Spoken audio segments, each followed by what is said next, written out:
Well, good evening. Welcome to Roosevelt, fourth annual American Dream Reconsidered Conference. I would like to welcome our students, alumni, faculty, friends. Thank you for joining us tonight regarding a talk about nonpartisan leadership in difficult times. The times we're in. Our featured speakers tonight will discuss the pathway to nonpartisan leadership in today's polarized world. Now, our moderator this evening is Professor Ralph Martire, who is the Arthur Rubloff Endowed Professor of Public Policy here at Roosevelt University. He also serves as Executive Director of the Center for Tax and Budget Accountability, a bipartisan think tank that is committed to ensuring that workforce, education, and economic policies are fair and just. During his time at CTBA, Dr. Martire has been instrumental in numerous legislative successes, including evidence-based education funding and a state-earned income tax credit. So help me, please, to welcome Dr. Martire.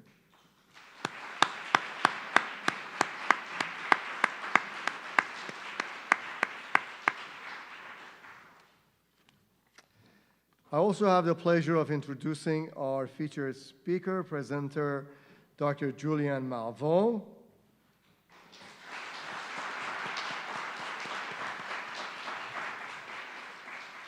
Who didn't wait until I fully introduced her before she entered. But Dr. Malveaux is a noted labor economist, author, and commentator, described by Cornel West as, I quote, the most iconoclastic public intellectual in the country.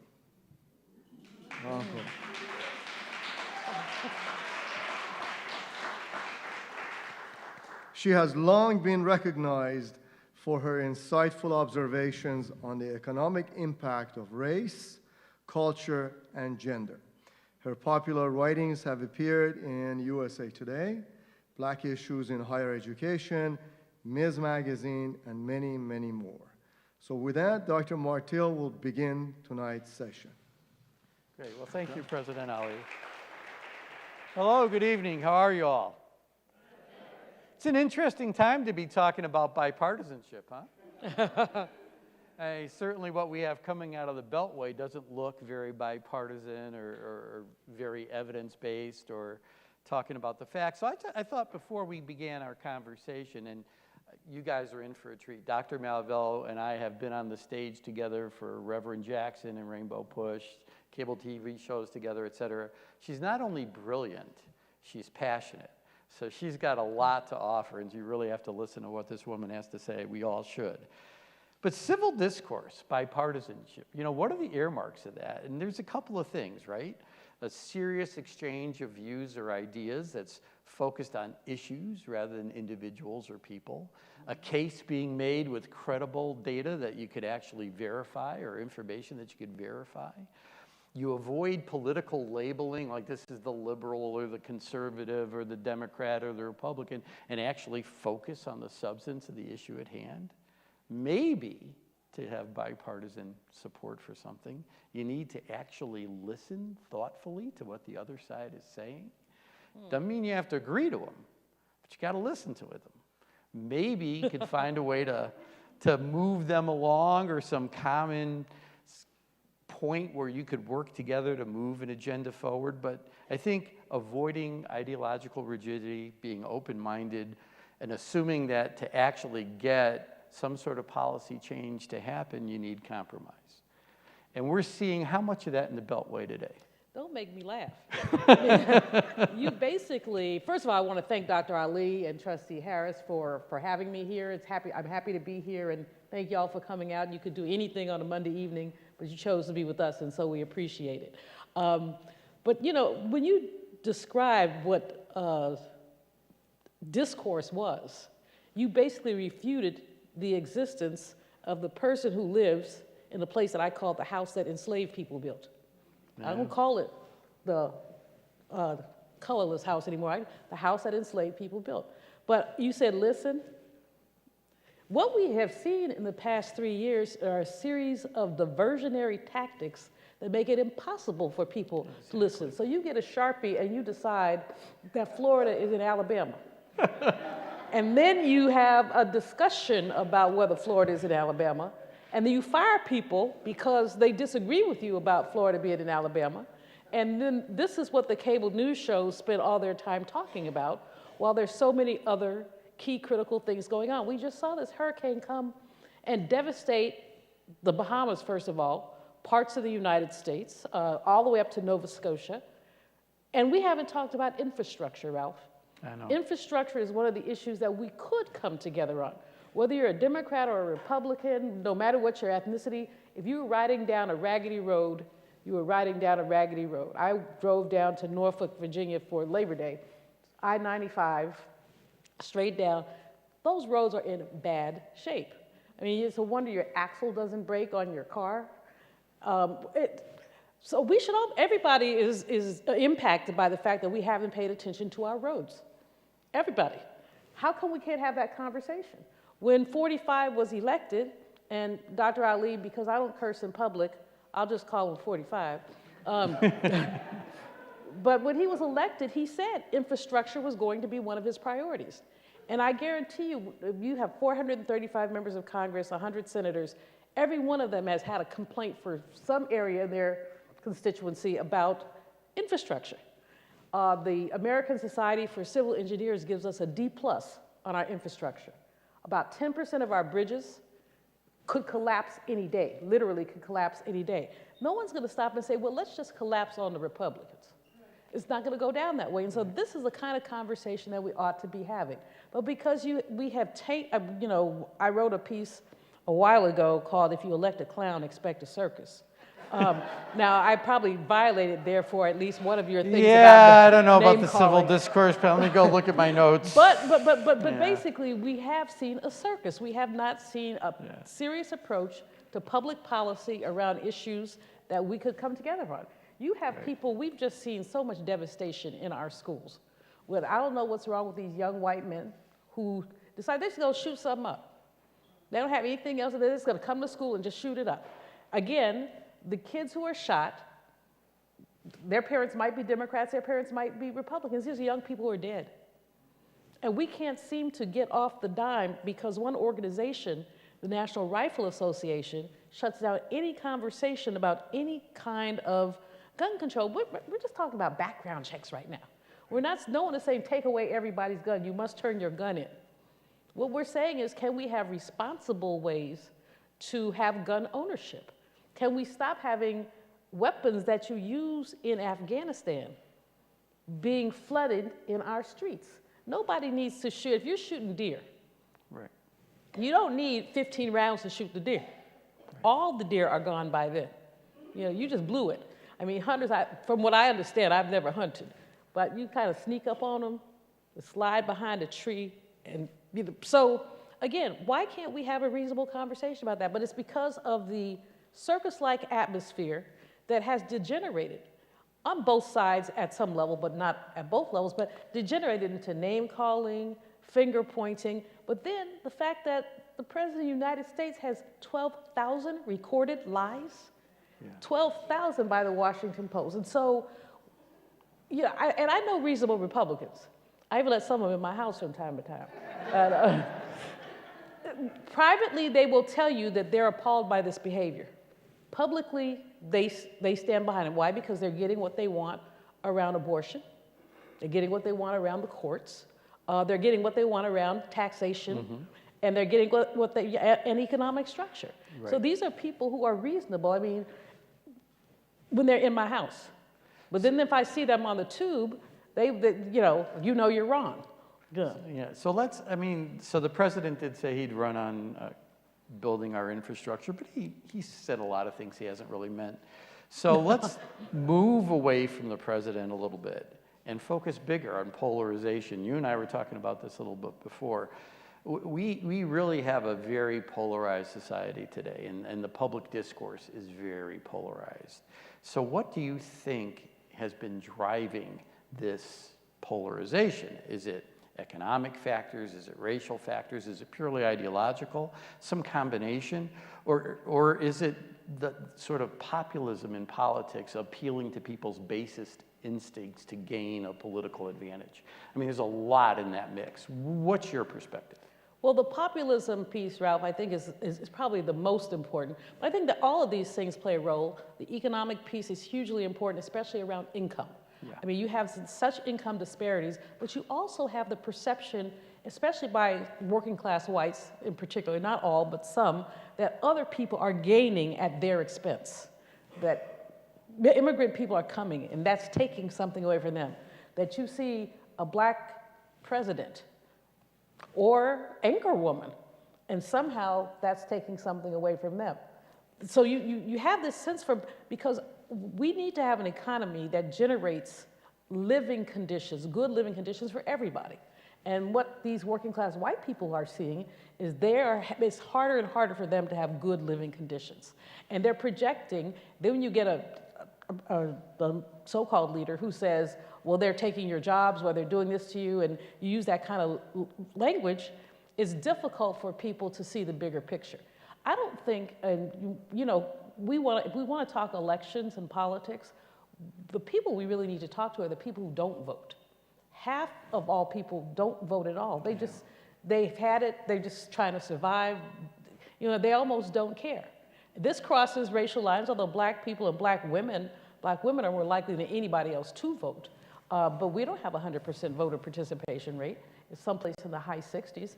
But that's not good enough if we care about transformation of our society. So the income piece, I think we have to pay a lot of attention to, and what's happened to wages. And although I'm the last of the living feminists, I would say that especially we've seen wages stagnate in general. But male wages have stagnated more than female wages have. And if you live in a patriarchy, which we do, and you see male wages stagnating, how does that make a guy feel? And so we have to pay attention to some of that. In fact, the vast majority of the reduction in the wage gap between men and women over time has not been gains for women. It's been losses for men. That's not how you close a wage gap. No. It's really probably the wrong way to go. Here in Illinois, anybody, show of hands, anybody here from Illinois in the room? Yeah, interesting little data point for you. Since the year 2000, the median income in Illinois has declined after inflation by 1.7%, declined. And if you go all the way back to 1979, nationally, 90% of this country today is earning less than what they did in 1979 after inflation. All growth in income, literally more than all growth in income, has gone to the wealthiest tenth. Well, you know, when you look at recovery from recession, I think that's a very good way to look at it, because we keep hearing these macro numbers. We're you know, the growth rate is 3.2%. Things are great. I mean, you hear this bombast about what's going on with the economy, but it's not trickling down. When the unemployment rate last Friday was reported at an all-time historic low, historic low for black folks, 5.5%, which is very low, and 4.4% for black women. However, wages are stagnant. Wages have not gone up. And so you have people working, but you know, hell, we had full employment in enslavement. So the fact that, you know, people are working when they're not making reasonable wages, for the first time in American history, literally, regardless of race, young people 25 to 29 are less likely to out-earn their parents than a generation ago. Now, it used to be that young people, you could count on your children doing better. Now you have millions of young people, they graduate from college, they live at home. Why do they live at home? Housing prices, rents have gone so far up. You have people 30 years old living at home. And I'm, you know, good for their mom and dad for taking them in. Praise the Lord, I don't have any kids. The homeless problem would be exacerbated. But in any case, what we know is that the American dream has always been the children would do better than the parents. And now that's just not the case. You can't count on it. Now the Harvards, the Yales, the Ivy League schools, many of the upper middle class, yeah, they'll do better, but not everyone. And that's, again, that's where some of the polarization is coming from. And if someone can tell you a story with the populism that basically capitalizes on your resentment, as opposed to on what's possible, capitalize on your resentment. So you tell a story about all these people who have more than you do. But then you turn around, the same person who tells that story has a tax cut that puts our country into a deficit situation, and all of that goes to the wealthy. Right. But you're not paying attention because your emotional needs were fed, but not your economic needs. Yeah, it's powerful rhetoric. I mean, historically, it's been powerful rhetoric really in any country where it's been tried politically. Giving people someone to blame for their problems that doesn't look like them or believe like them. That's a powerful thing to do politically, and we've seen it. And I'd really like you, because I know you have strong feelings here, to get into the racial dimension of this, because the data show that our nation is really driven apart along racial lines, economically, educationally, et cetera. I could throw out some data. You were talking a little bit about the unemployment rate and the improvement in the unemployment rate for African American women. Well, that's a good thing. Here's the bad thing, and people need to know this. Since 1968, every single year, the unemployment rate for blacks in America has been worse than the unemployment rate for both whites and Latinos. Oh. Every single year. Before 1960, as long as we've measured this, Ralph, as long as we've measured it, we had a racial unemployment differential. It historically has been about 2 to 1. Right. Sometimes it'll go down as low as 1.7. Right. Sometimes it'll go up as high as 2.3. But basically, most economists just say it's a 2 to 1 ratio. The problem is that we've now normalized that. So when you have someone celebrating the lowest unemployment rate for blacks in history, so we're supposed to celebrate inequality? We're supposed to celebrate the fact that this 2 to 1 ratio still exists? I mean, even under President Obama. I mean, I wrote this book, got me in a lot of trouble with a lot of people, called Are We Better Off? Race, Obama, and Public Policy. It raised really questions. Are black people actually better off? Now, I grant you, President Obama couldn't do everything, and he was very hampered after his first 2 years by a Senate. But at the same time, one of the things that many of us in the African American economics community want to see was addressing some of this differential.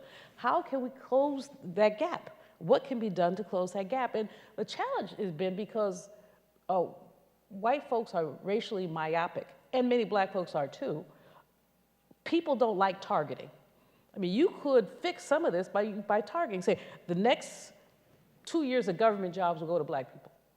Now, white folks start squirming, because you don't like that. Like, what about me? What about my son? What about my kids? But the fact is that if you have this differential, you have to figure out a way, to deal with it. And I get African American legislators who would say to me, that's not fair. Well, I can tell you a lot of things that are not fair. We can start, we can make a list. So the structure of our economy is simply unequal.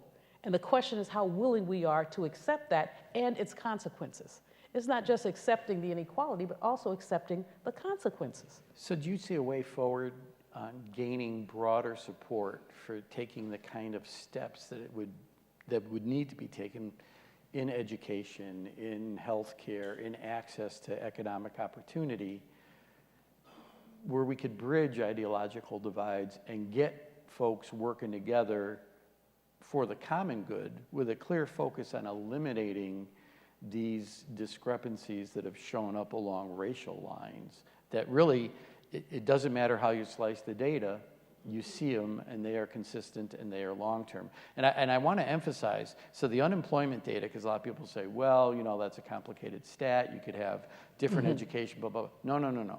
When you compare like kinds, people without a high school diploma, people with a high school diploma, to each other by racial lines, those data points that Dr. Malveaux and I pointed out maintain consistently, comparing like kinds. The unemployment rate for African Americans consistently higher than similarly educated whites or Latinos Ralph, every year. In the same occupation. In the same occupation. I mean, my doctoral dissertation written a lifetime ago was on unemployment differentials by race and occupation.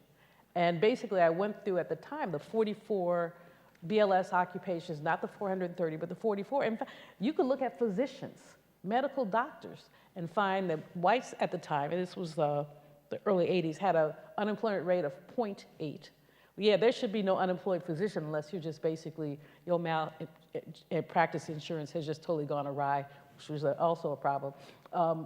But for blacks, it was 1.7. So the 2-to-1 ratio holds. No, the other piece of inequality data that's very interesting, so let's look at people with PhD degrees. So this is the pinnacle of education. White men, on average, earns $1,666 a week with a PhD. Now, that's across the country, so, you know, but anyway, that's an average. White woman, black man are at about the same level. White woman, I think, is like $1,325, and a black man might be $1,298. So they're, black woman, $1,000. So I mean, look at that. Basically, a 2/3 differential in the wage. So, you know, when we start, we have to basically call out the structure of racism. And this gets past whether, you know, we talked a little bit in the green room. We were having a good time. We weren't doing our work. We were just having a good time. But, you know, true. You know, African-American people, you can scratch an African-American and you'll get stories of microaggressions. Right. And microaggressions, you know, stupid racist behavior, white folks in your face. Oh, the funniest thing that happened to me recently when I was driving out of Norfolk, so I stopped at Mickey D's, Pat, to get one of my Go-Gurts, those little yogurts that you suck on. I love those things. So white boy with a MAGA hat asked me for loose change. I looked at him, I just bust out laughing. And he said, I haven't eaten. I said, make America great again. But I mean, what would make you think with your MAGA hat on your head that you're gonna ask this black woman for loose change? But this is temerity, and this is white privilege. You know, the man might have been as homeless as he wanted to be, then he should have got another hat. I mean, if he had a Black Lives Matter hat on, I would have bought him a kid's meal. So messaging matters. I think that gets back to our point. Messaging matters, and we have to find a way to message where we can move a policy agenda forward, because I think it's pretty clear now that one side yelling at the other side isn't moving the ball forward, and we don't want to just highlight these practices that have led to the polarization of our society. I think we want to change the structure of our society so that we could eliminate them over time, and that means bringing to the table people who have very different worldviews, very different backgrounds, and very different thoughts about what it isn't an appropriate policy procedure. And I think maybe one of the best hot topics to talk about, is there a path forward that could be bipartisan, would be to talk about our current status on immigration and the discussion toward immigration policy. And I'm going to highlight, for those of you who don't know me, I do teach at Roosevelt University. I'm thrilled by the affiliations. This is a great institution of higher learning, and I couldn't be more proud than being affiliated with this place. But I'm going to pull out the Declaration of Independence. And I looked at that. Y'all familiar with the Declaration of Independence, right? Where the United States declared its independence from Britain. And among the complaints enumerated against King George was that he has obstructed laws for the naturalization of foreigners and refused to pass other laws to encourage their migration hither. We were breaking away from Britain because they wouldn't let us open our borders to immigrants and then have them become naturalized citizens. At the same time, as we were breaking away from Britain and accusing Britain of enslaving us, we didn't have a problem enslaving other people. So the great hypocrite Thomas Jefferson, who actually wrote eloquently against slavery, meanwhile owned more than 600 slaves. Well, and what was the year, the first year that slaves were brought to this? 1619. 1619. How many years ago is that exactly? So it's 4 years. Well, actually, there's something of an academic debate, but the first, because there were black people here before the folks came onto Hampton Roads, there were 24 documented enslaved people who were traded for food and were brought here. And there's a long history, but there are a couple people who say by celebrating 1619 at some level, we also erase the Native American people who were here, and we normalize what happened with the colonies. Right. We know that's what happened, but so there are nuances. But many people, Reverend Jackson wrote a really great piece that was in the Chicago Tribune a couple weeks ago. Many of us have written about the 400 years, because it is 400 years, and it's exactly 400 years, and there still has not been justice. Indeed, when you look at the initial immigration of black people, forced immigration, in Virginia, it took them about, my numbers are going to be wrong, but about 30 years to actually codify blackness and enslavement. Many who first came were considered indentured, and so they were at the same level as whites. But through the 30-year period, see, it takes some really interesting brains to come up with some of this stuff, but they managed to do that. And so one of the things that occurred is that offspring became the status of the mother, not the father. So then you had to really talk about enslavement with women and the roles of women. When we stopped importing African people in the early 1800s, the only way to grow the enslaved population was to multiply. Yeah. So not only was it forced coupling of blacks, but also, I mean, you don't get black people who look like me unless there was some busy white people. Some very busy white people in the tree. You think? And you know, I mean, my family folklore is that the great-great-great-grandmother who was enslaved had children by 3 men, by the master, by what they called the love of her life and the husband of her old age. So the last, of course, were black, but so we can, you know, break much of that down. But every family can do that and tell those kind of stories. And it's not just about stories, it's about what these kinds of behaviors did. How do you sleep with somebody and dehumanize them at the same time? So you had to have a whole brainwashing so that you could believe that black people were not human, believe that black people were inferior. And indeed, the initial articles of the Confederacy assert the inequality of the Negro, small n. And so the 400-year commemoration, it can't be a celebration. The commemoration has to take all of that into account. But one of the things that... okay, so that was forced immigration against people's will. Involuntary But now immigration. we have people trying to get into the country. Well, we've always had people trying to get in this country. I mean, we have, so that's a couple of numbers here, but we have right now 43 million immigrants who are here.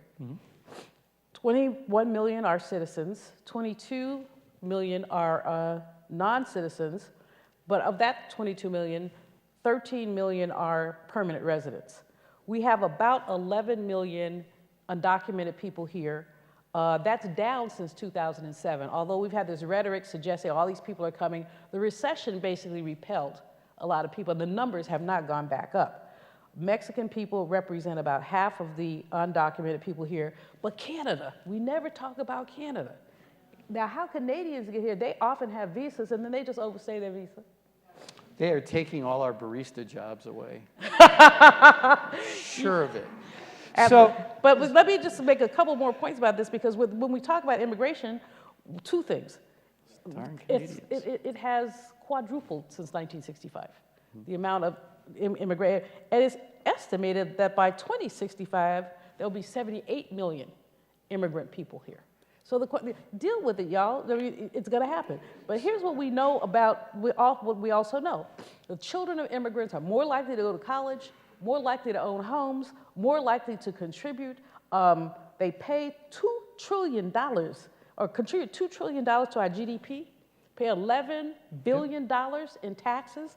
And so the rhetoric that surrounded immigration, again, is a rhetoric that has no connection to reality. So do you see a path forward? Is there a bipartisan path forward here? Is this a place, because a lot of the Republicans who are business owners employ a lot of immigrants in their businesses? The President of the United States employs a lot of immigrants undocumented in those many golf courses that he has, in addition to, never mind, okay. So is there a path here? I mean, is this one of the things where, despite how polarized the language is, America was founded on a principle where we wanted, not completely open borders, but we wanted immigrants to come to the U.S., become naturalized citizens, and bring their hard work, their culture, their effort to enrich our society. We wanted that. It's in the Declaration of Independence. Heck, we forced a bunch of people to come here against their will.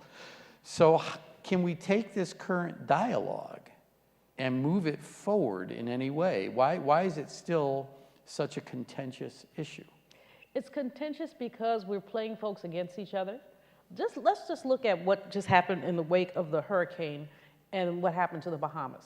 So today, or yesterday, a group of people on a ferry were denied admission. The ferry owner actually took the people off the ferry.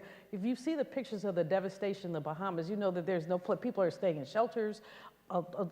People have lost their homes. Anyway, the ferry owner took them off the ferry because they didn't have right documents. Well, if your house has been flooded, you don't have the right documents, you don't have the wrong documents, you don't have any documents. But 45, in his infinite wisdom, said he only wanted people to come here who had the right documentation. So when you get that kind of rhetoric, you get that kind of rhetoric, it's polarizing rhetoric. I don't know where the voice of reason is. I know Marco Rubio, I will say, to his credit, talked first of all about being fair to Bahamian people and letting them in, but secondly, twice before, he's talked about coming to some kind of consensus around immigration. The problem with Marco Rubio is that he goes up against the Republican status quo, and he gets real fiery, and then someone hits him upside the head, and he goes back in his corner, and you don't hear from him again. I mean, he of the folks talking about immigration issue, he's really among the more sensible. But what we don't have, what we used to have in the Senate, you'd have this gang of 6, gang of 8, gang of 3. The squad. Well, no, these gangs were bipartisan groups of people who were deciding, what's her name, used to be very good with that, Sue Collins. Yeah. Now I just light candles for her opponent. With a last name like Malveaux, you do dibble in the darker arts from time to time. But in any case, as long as we stay this polarized, I don't see a way forward. I think the way forward that we're getting, Ralph, is not at the federal level, but at the state and local level. I think you're having different kinds of conversations at the state and local level than you are at the federal level. The polarization is not quite so stark. Many of these legislatures, like Virginia, I think Maine maybe, they're not there 24/7. They have a shorter legislative session. They have to pass a budget, no matter what. There's none of this brinksmanship that you see at the federal level. States don't have the ability, most states don't have the ability to carry but so much debt. So if you have to pass a budget in a 4-month period, you will work with the people on the other side of the aisle. And I'm wondering if we could begin to penalize some of those folks inside the Beltway. If you don't pass a budget, you don't get a paycheck. I mean, that's not a novel idea. It's just, hey, I don't turn in my copy, I don't get paid. I can't tell the newspaper editor, well, I didn't finish my work, but I still need the money. And they'd be like, sister, please. So I'm just wondering if the people can't rise up and deal with some of this. But I do think, some of the things that are coming out of the states and local governments are encouraging to me, because I think it's a different quality of conversation. Even, except for North Carolina, but that's another story. I don't know what goes on there, and I lived there for 5 years. But some of the states, you're seeing things more reasonable. Some of the states are talking about, and some of the mayors. I mean, Mayor Wolfin in Birmingham Alabama, has just put forward an initiative that any child who graduates from a Birmingham high school will get a college scholarship. Now, he's found private sector dollars to do this, but that's, while we have, our legislators running around talking about free college, free college, free college, you've got mayors who are saying, let's fix this. Let's just do some of this. And in some states, you have the community colleges with lower tuitions than they used to have because people are saying, let's fix this. So I think that, you and I would both argue for shifts in economic structure. Mm-hmm. But the question is, how do you get to a place where you shift economic structure? So meanwhile, sort of the micro adjustments that we all fuss at Hillary about, the little micro nicks here and there, they may not change structure, but they do make a difference. And I think that that's important. Yeah, I think understanding that, compromise is the pathway forward until you can get that big systems change so that people aren't stuck in a policy system or a series of systems that simply perpetuate past discrimination and inequity. And that's really got to be the pathway forward. So I would like to open it up to questions from the audience. And as they're getting the microphones and stuff ready, because I'm sure folks have questions for you, if you could just quickly sort of tell me what you think the vision of economic justice in the American dream really should be, and where you see the most potential going forward for some sort of bipartisan dialogue that leads to real positive public policy change. Okay, well, Dr. Martin Luther King's, not I Have a Dream, his Nobel Peace Prize acceptance speech in 1963 seems to me to be, 63, 68, seems to me to be the pathway forward in terms of economic justice. I have the audacity to believe that people everywhere can have 3 meals a day for their bodies, education and culture for their minds, peace and freedom for their spirits. That's economic justice. Now, these things may not be distributed equally, and we, of course, would like to see a better distribution. But I think that if we, people love to quote Dr. King, but they don't want to quote the part where he said, we've come to this nation's capital to cash a check, and that check was marked insufficient funds. If you embrace King, embrace all of King, embrace the revolutionary in King, and his vision, of course, for economic justice. Now, I think the place that we can get the most done is in education. I think it takes a cold soul to suggest that a child doesn't have a right to education. Now, there are some cold souls out there. Betsy DeVos just arranged to give the for-profit colleges a transfer of millions of dollars of federal funds, while people who are supposed to be able to have excused student loans, fewer than 5,000 people out of an eligible roughly 150,000 right. have been able to do that. But I think that where we often get the most progress is with education. You've done great work on that yourself. Yeah, and in fact, so for that story for Illinois, I don't know if anyone's familiar with Illinois' change in its school funding formula that happened 2 years ago in the summer of 2017, but it was a bipartisan effort, and really the new school funding formula was very much designed to address not just equity in education overall, but to reverse our clearly structurally racist version of funding schools that Illinois had for generations. And I'll put that some context because I've got to put numbers to that. So the new school funding formula, called the evidence-based formula, and you're very familiar with it, ties the money that goes in on the front end to funding education to the cost of paying for those evidence-based practices that have actually been demonstrated to enhance student achievement over time, funding what works.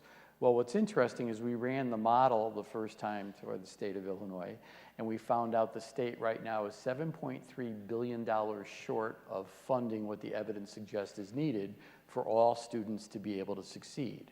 But the gap has some pretty strong racial differentials.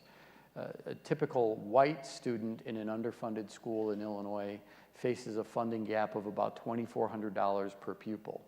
Typical Latino student, about $4,400, and a typical black student over $4,600. We made that case to the general public, to Democrats and to Republicans, time and time again, and got bipartisan support to address that inequity, which the data clearly showed. Now, part of it was the appeal of having an evidence-based formula to begin with that's tied to those practices that actually enhance student achievement. But when folks with a broad ideological worldview heard that's how the model worked and then heard the inequities we had in the current system, they were outraged. And they wanted to address it. So Dr. Marvello, you're entirely right. Education can be one of those things that gains that kind of strong bipartisan support to move a really big systems change forward. So do we have questions? Questions? Anyone in the audience? If not, I'll just keep talking to Dr. Malveaux. Yeah, over here in the front. We've got a microphone. I don't need one. You sure don't. You're being taped. You got a booming voice. The teachers had me go on the school trips to bring the kids back on the bus. But a year or two ago, there were studies that clearly showed that poor children, it wasn't divided by race, but poor economic children who went to school with middle and upper middle class students did so much better than kids who were only raised in a poor environment.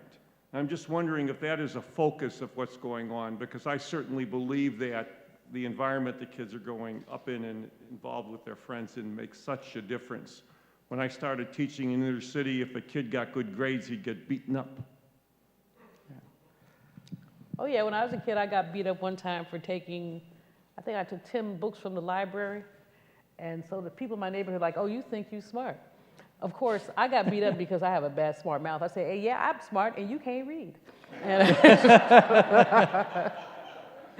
But okay, I might have hit you too. Yeah. Yeah, hey, you know what? If you have no fists, you got to have a mouth. That's right. I mean, I think you raise a point about what the environment of education is like and what people are exposed to. We have other data that show how many, the literacy deficiency. Poor kids and black kids especially coming to school with about a 3 million word deficiency over their white counterparts. But while the data show that poor kids who go to school with not poor kids do better, my policy challenge is, how come every child can't do better? How come a school that's in a poor neighborhood can't look just like a school that's across town? How come Reverend Jackson did this years ago when he went out to the suburbs here in Chicago and was looking at the inner city, the difference in the number of computers that young people had. So the better neighborhoods have more computers for the young people. Yeah. So you had people standing in line waiting to use a computer, and then you had folks with computers just all over the place. If we are committed to some form of equity and equality, then we can't say, oh yeah, these poor kids can learn because they're poor. Anybody can learn, literally, and that's what we need teachers to believe passionately and to deal with whatever deficiencies exist. So I'm familiar with that study. I remember it a couple years ago, and I remember saying, makes sense, but, because my thing is always, we need to have quality of education across the board. In the District of Columbia, where I live, I mean, we've got parents associations in Ward 3, that's where the rich people live. Rich white people, basically, but rich people, they've got parent associations that are raising up to $1,000 per child as supplementals. Meanwhile, in Southeast Washington, which is largely African American and poorer than the rest of the city, you don't have parents who have that kind of means. The income in Ward 3 is probably 4 times the income in Ward 8. So the whole issue of discretionary income is different. And it might be 3 times, not 4. But in any case, it's a huge income differential. And so I understand, hearing your point and receiving part of it, I also want to look at ways that no matter what part of any city a child lives in, he or she should be able to go to a quality school. A nice school, an affirming school, not a school where, you know, when I travel around the country, I speak a lot. I usually, if I'm in a city, ask someone, maybe my sorority sisters or someone, is there a high school I might run by? I mean, they can't afford my fees, but I can run by if I'm already there. And I remember going to one, and 3 of the 5 bathroom stalls had no doors. And the little girl who was showing me around, what happened is I'm over 50. I had to use the restroom. And she said, well, I have to take you 2 buildings over to the teacher's lounge. I said, baby girl, mean, you have to take me to the closest restroom. I mean, it's getting to be like that. And so she said, I don't want to take you. And then she opened her little purse and handed me 3 squares of toilet paper because the bathroom didn't have any toilet paper. Now, if we went to work at some place like that, we wouldn't go to work at some place like that. We'd be at HR in 5 minutes. But this is what we think is okay for our kids to go to school in. So we need people who are passionate about ensuring that our young people have quality education and willing to fight for it. As usual, Dr. Malveaux is right. So this is a very complex data point you bring up. I mean, also those low-income kids that are going to school with kids with slightly higher incomes are going to better funded schools than the kids typically that are in an entirely low-income community.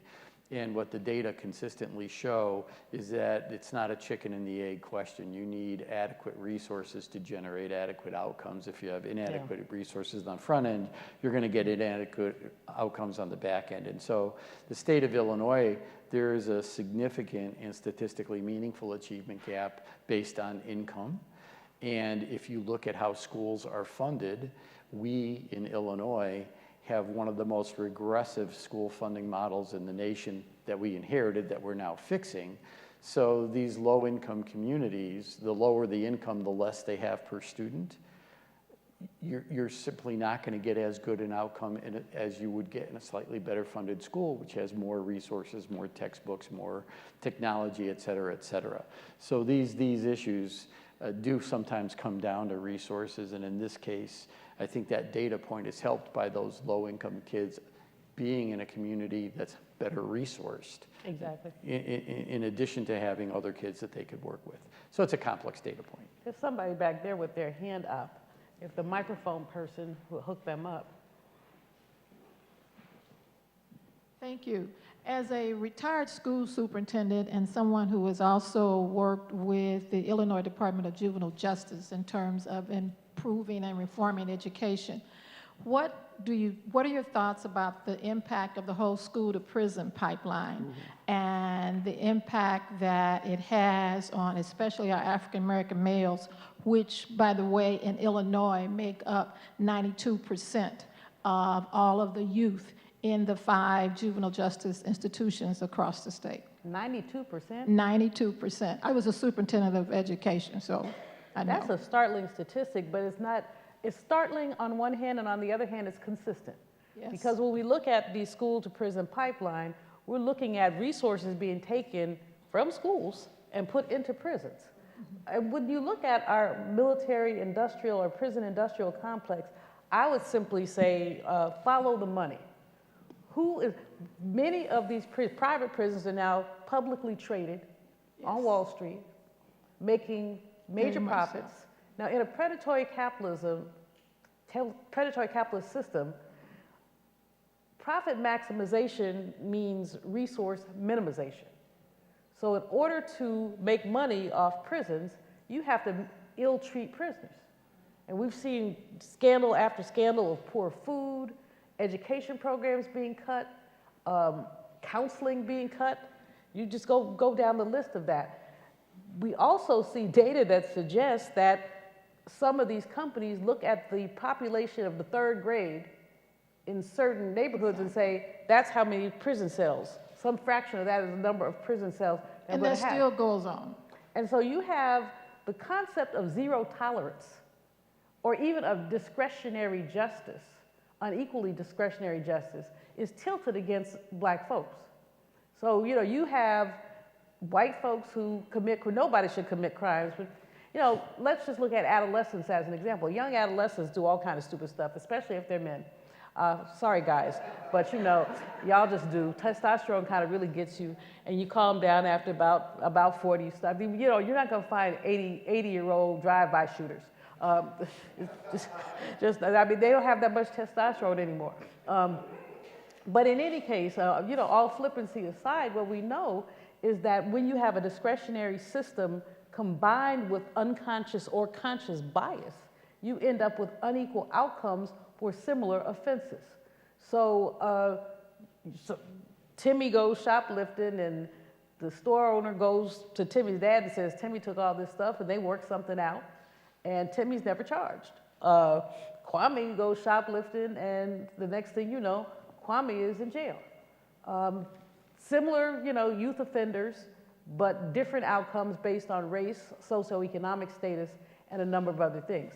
This is where we have to begin to, this is where when we have to go back to 1619 and talk about how bias against Black people is hardwired in this country. It's hardwired. Even the best, well-meaning folks have it hardwired some kind of way. One of my best friends is a white guy, Pat Nose and Howard Ross, who does unconscious bias training. And he's a good guy, we're real good buds. And I remember once he said something to me about crossing the street when 3 Black kids, were walking behind him. And I'm like, really, Howard? And hey, he's a pretty tall guy, but if he thought he was gonna get jacked, crossing the street might have been a rational, outcome. But how does that turn up in other places? How do these kind of things turn up in other places? Now, the 3 boys were following me one day. It was really hilarious. And they were talking about, we can get old girl. Because it was dark. I had no business on that street, and poorly lit. They said, we can get old girl. And they kept that conversation going. I finally turned around and went, ah! They started running. They said, she's crazy. I'm like, yep. So the next time you see me walking down the street, don't try nothing. They ran. But these are minor things that occur, but what happens when they're in your larger, consciousness and how they play out? And I must say that we have got to do a whole re-education of so-called law enforcement. Very much so. Some of these folks, again, I told you about men and their testosterone. Well, there's some of the 19, 20-year-old kids. They're not grown. Their frontal lobe is not fully developed, but they're police officers. And they have the ability to beat somebody up because someone said something to them. You're a police officer, you're a professional, you're supposed to be able to just kind of shine that on, suck it up. But no, if you look at some of these cases, like, what was that? Look at some of these cases where Black men are killed. Not all of them, but some of them, these policemen are awfully young, and have not had any kind of higher education whatsoever, haven't been to anybody's community college, haven't had a diversity training class or anything like that. But we have to really talk about who does law enforcement. And understand when you do that again, we go back to enslavement, and we look at who was doing law enforcement. Oakland, California recruited their police forces from the racist South as Black people were coming up to work in shipyards. They went and found folks in Alabama and Mississippi and just about the worst white folks you could find and had them enforcing the law. That's why the Black Panther Party had to walk behind it, and that's what they did. The Black Panthers initially kept notebooks, and they would follow police officers. We didn't have these, so we couldn't take all the pictures that we do now, but they'd follow and take notes. Officer so-and-so stopped so-and-so at such and such a time to try to establish pattern and practice. So when you hear about the Black Panther Party, you hear a lot of negativity, but for me, it was one of the most positive things we could have done. Our free breakfast program, our 10-point platform, access to education, after-school programs, that's the Black Panther Party. And just some more data, because I live in a world of data. So the Black male incarceration rate is nearly 6 times greater than the white male incarceration rate. That doesn't happen by accident. That's more even than uninformed or racist police officers. That's a system, and that's one of those things that needs big time systemic that somebody change. is making profit from. But we need to change it, and we need to inform people. So I think we have time for one more question. We have.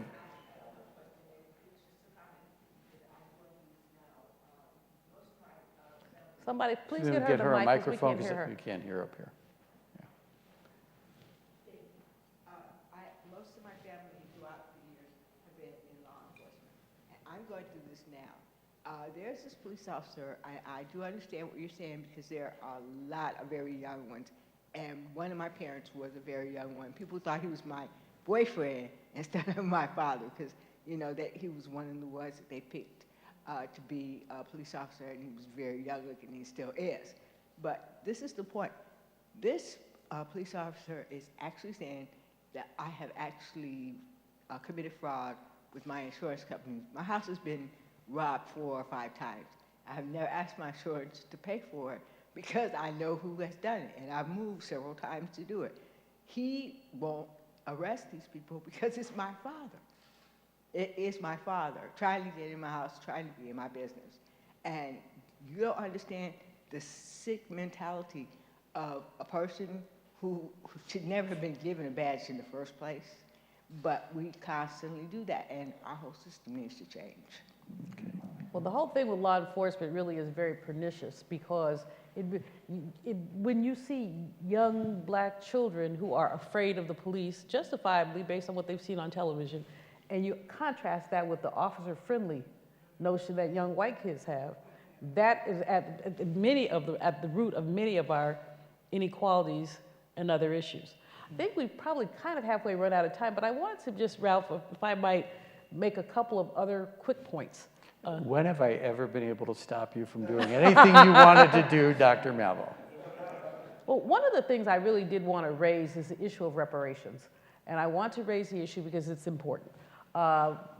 Everybody does not agree with it. In fact, probably not even the majority of black people agree with it. We're getting close, about 50%. But the root of economic inequality was the ability to expropriate people's labor over a historic period of time, first through enslavement, but the period after Reconstruction was a period where you really saw a reign of terror in this country, from roughly 1876 to 1945, with the over 5,000 or nearly 5,000 documented lynchings.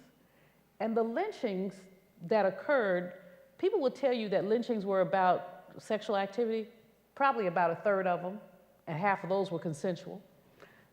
Most of the lynchings were about economic issues. We were just in the Ida B. Wells Cultural Center, and that made my heart sing, Dr. Ali. Ida B. Wells is one of my sheroes.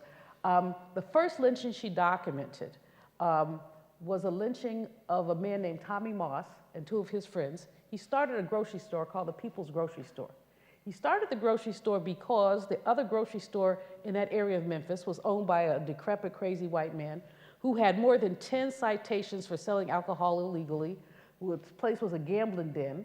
And so black women in particular did not feel comfortable going there.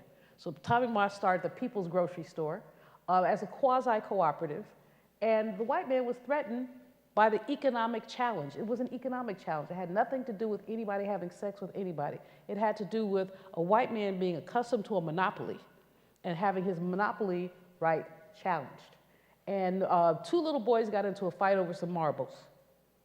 Let me repeat that. Two little boys got into a fight over some marbles. The white boy ran to someone in the other store and said the black boy had stolen his marbles. So for marbles, these men came into the People's Drugstore with shotguns. Arrested, it's a longer story that I'm going to tell you because we don't have time, but basically arrested Tommy Moss and his two friends and lynched them 2 days later. That was the first lynching that Ida B. Wells documented, and that basically motivated her to use a lot of her career to basically deal with lynchings and to document them. But one of the things she said is that we have seen the face of white supremacy. I mean, she really taught, people don't like to use the term white supremacy. It seems like a hostile term, but it's not. It's just a description for what happens. Some of these lynching stories will break your heart, especially one, I go to the Library of Congress. It's my favorite go-to place, and to do all this research. But I was reading about these lynchings, and all the people know me. It's a shame. So that they come in the back and say, Dr. Marvello, you can't talk in stacks. Like, I didn't do it on purpose. I'm reading about this one lynching, and I involuntarily just went, oh, here was the story. A black man, young man, was walked the streets finding handiwork. White woman, widow, so she had land, would often ask him to come and help with her fence or her horses or whatever. Well, they began a relationship. Well, you know, in the South in 19 whatever, that was not to be done. The white men kept saying to her, are you dating, or not dating, they didn't date then either, but whatever, are you with this brother? And she denied it, he denied it. They broke into her house one night to find them together and intimate. She cries rape. Because as I've talked to white women scholars about this, what they've said to me is, Well, if she didn't, she might have been killed. But they took that man, tied him to a tree. Now, a lot of these lynchings that I've read about include burning people alive. Anyway, tied him to a tree, poured gasoline on him, and guess what? No, who struck the match? His lover. And he said, "Sweetheart, would you do this to me after all I've been to you?" And that's when I made the noise in the Library of Congress, and the people came back and said, "She at it again." I told the sister, I said, "Here, read this. If you can read this and be quiet, then you're a better woman than me." And she said, "I'll just take your word for it." She shook her, she said, "I'll just take your word for it. You ready to go home?" I said, "No, I got another 15 minutes. Can you try to be quiet for the next 15 minutes? I said, "I'll do my best." But this is the underpinning of our nation, and it's something that we don't want to talk about. When I was talking to someone at MSNBC, and the woman, I just started talking about this, you touch me, I'll start talking about lynching. And she said, "Why didn't we learn this in school? Why don't we know what has happened in our country in school?" That's how you maintain unconscious bias, because you don't know what happened. Once you know what happened and own it, you can begin to unpack it, so that we all have access to this thing called the American dream. I think that that's a great way to end. I appreciate everyone coming out this evening.